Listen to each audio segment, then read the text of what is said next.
Another decision you'll probably want to make early on in planning your podcast is whether you want to create a general outline of each show or whether you'll want to go with a full-blown script. Now, this is a decision that really depends on how comfortable you are in front of a microphone.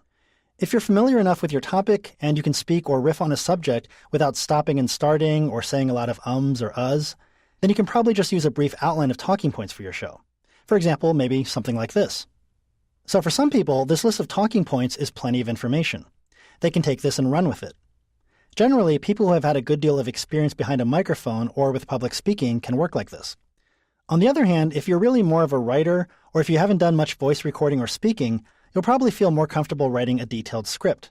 It doesn't necessarily have to be a word-for-word document like a movie or play script, but there may be some key sentences or phrases that you want to make sure come out in exactly the right words.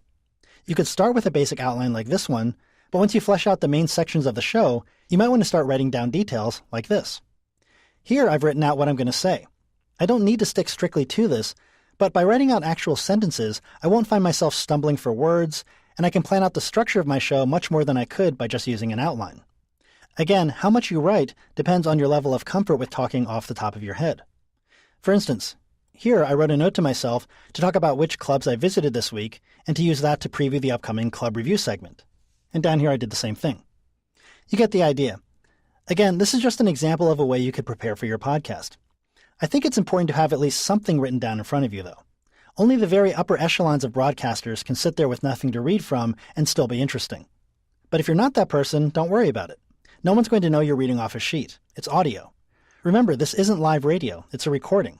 You can actually rehearse your lines and record multiple takes until things sound the way you want. As long as you capture the performance you want, you can edit out all the flubs and mistakes later. And finally, remember to be flexible and open to evolving. If your podcast is the first time you've ever recorded your own voice, go easy on yourself. Write detailed scripts. As you start getting more comfortable behind the mic, you'll probably find that you won't need to practice or use scripts quite as much. It's important to do what works for you.